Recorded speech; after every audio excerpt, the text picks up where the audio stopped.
Fatin jawabannya gimana? Saya nggak tahu. Terus kalau lu nggak tahu, lu nggak mau cari tahu? Mendingan sekarang lu cari tahu tuh. Mumpun orangnya ada di kios. Saya sungkan, Tom. Masih aja sungkan. Udah, gua temenin. Yuk. Biasa. Yuk. Apa? Biasanya lu jangan narik-narik atuh. Ada senyum. Kalau gua ngeliatin muka lu, kayaknya lu pengen mau kan? Alah. Ya.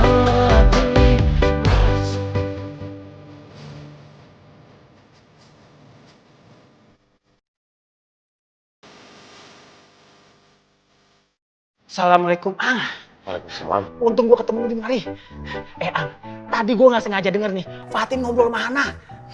Fatin nanya gini ke Hana, Ang. Hana, Ustadz Jenal marah nggak ya sama saya?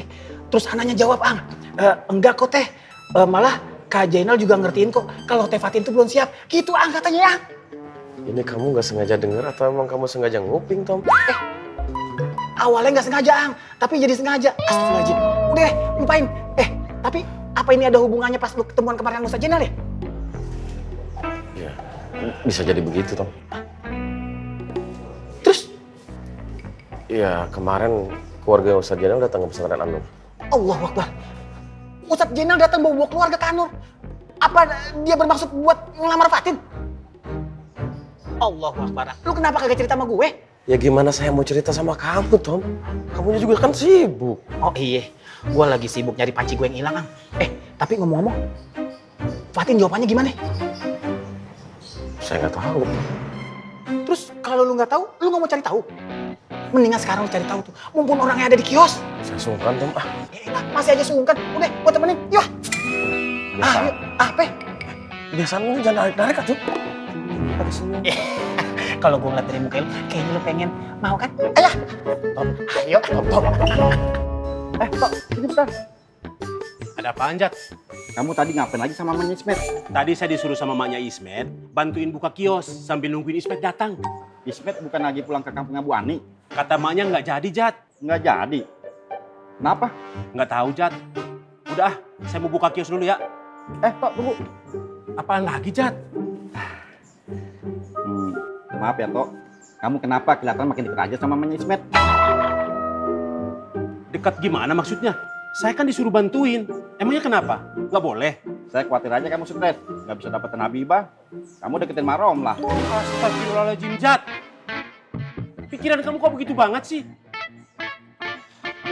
Assalamualaikum. Waalaikumsalam. Tok. Jat.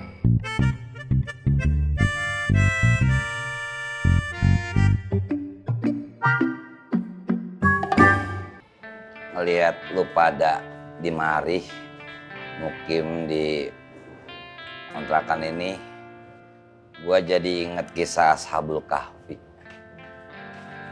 Pemuda yang tertidur di dalam gua. Menurut kitab tafsir Ibnu Katsir itu tertidur selama 309 tahun. Waduh, kok lama banget ya nak Apoy? Apa orangnya nggak meninggal?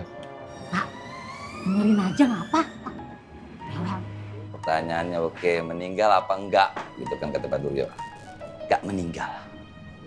Jadi gini, kisah Ashabul Kahfi ini terjadi pada zaman Romawi, yaitu Raja Dikyanus. Ratusan tahun sebelum Nabi Isa dilahirkan. Jadi saat itu yang terjadi, rakyat Raja Dikyanus semua menyembah berhala. Wajib untuk menyembah berhala. Yang nggak nyembah berhala akan dikejar dan dibunuh. Pemuda-pemuda ini, mereka tidak mau mengikuti apa yang diperintahkan oleh Raja Dikyanus. Mereka sama sekali tidak mau menyembah berhala. Mereka hanya ingin menyembah Allah. Raja Dikyanus tahu. Cari pemuda itu sampai ketemu. Hidup atau mati atau bahkan dibunuh. Ya karena mereka takut dibunuh, akhirnya pemuda itu larilah, bersembunyi di dalam gua. Itu diabadikan dalam surat Al-Kahfi ayat 10. Id awal fitsyatu ilal kahfi. Ketika para pemuda itu mencari tempat perlindungan di dalam gua, faqalu, dan mereka berkata, pasti pernah dengar doanya. Rabbana atina min ladunka rahmah. Ya Allah, berikanlah aku rahmat-Mu di sisimu. Wahai lana min amrina rasyada. Dan sempurnakan aku atas petunjuk-Mu untuk urusanku. Akhirnya ditempatkanlah di dalam gua tersebut. Luar biasa. Mereka akhirnya ditidurkan oleh Allah yang tadi dibilang di awal selama 309 tahun. Ditidurkan, artinya dilindungi. Dari kejaran Raja Dicyanus yang ingin membunuh mereka karena mereka tidak mau menyembah berhala. Dibangunkanlah kembali pemuda-pemuda tersebut. Dan saat itu Raja Dicyanus sudah pastikan 309 tahun sudah meninggal, sudah berganti generasi-generasi selanjutnya. Dan sudah raja setelah Raja Dicyanus itu menyembah Allah. Dan ini makanya gue bilang ini mirip-mirip kisah lo dengan Ashabul Kahfi. Dan gue salut.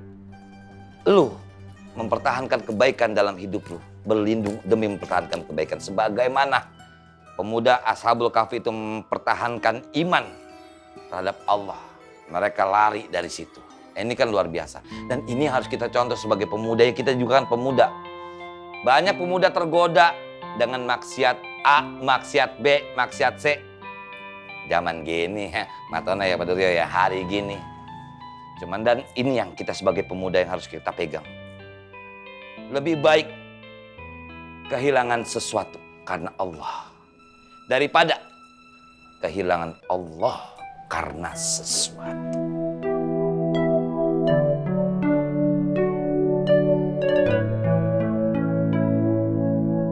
Dan husnuzon gue sama lu orang. Lu datang ke sini untuk berlindung dari siapa? Sarmili. Siapa? Bang Li.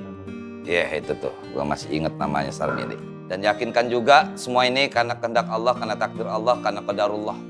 Allah menempatkan lu di sini untuk lu lebih terlindungi dari perbuatan si Sarmili itu. Dan pasti lu lebih tenang kan? Iya Bang Apoy, alhamdulillah semalam nggak bisa tidur nyenyak, sholat juga nggak gelisah, makan juga nggak bisa berasa enak Bang Apoy. Masya Allah, yaudah. Sekarang siapa yang mau ikut gua ke pasar? Pasar Makmur Bang Apoy. Kenjing. Sampai pertigaan nanti kita misah di situ. Saya mau ke Pasar Makmur Bang Apoy. Sekalian sama Ronald. Iya Bang Apoy.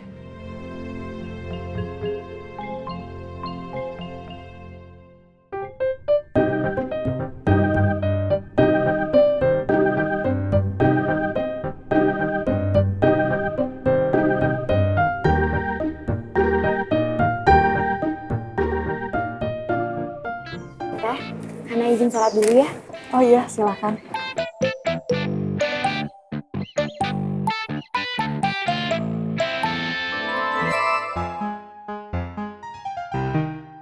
Assalamualaikum. Waalaikumsalam. Mbak Fabian, saya nitip kios ya. Oh, iya. Assalamualaikum, Teh. Waalaikumsalam. Assalamualaikum. Waalaikumsalam.